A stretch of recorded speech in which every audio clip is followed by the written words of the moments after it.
Hey guys, how's it going? My name is Adam. Today I'm going to show you how to use Venmo. So make sure that you updated the app to the latest version, and what I'm going to do next, I'm going to open up my browser. And as you can see, Venmo, basically you can use it for sending and requesting money. So it's a wallet basically, right?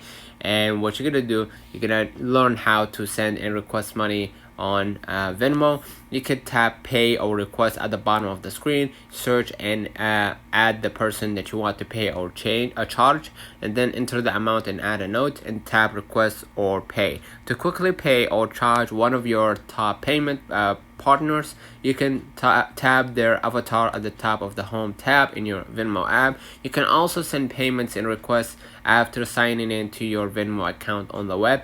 Tap pay or request from the sidebar and follow the above steps. And now if you want to know how can I pay multiple people at once, to pay more than one person at a time, you will need to add everyone as a recipient before sending your payment. Here's how.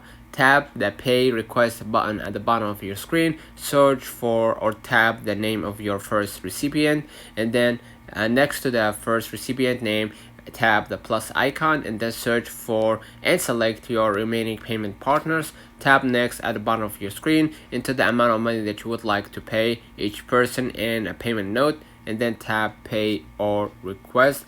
And then there's a few things that you will need to remember about sending payments to more than one person. The same payment note will be visible to all of each your payment partners. You will want to make separate payments for different payment notes. Alright, let me know in the comments if this video helped you. Don't forget to like and subscribe, turn on the notification bell to receive every video we upload. Thank you for watching. See you in the next one.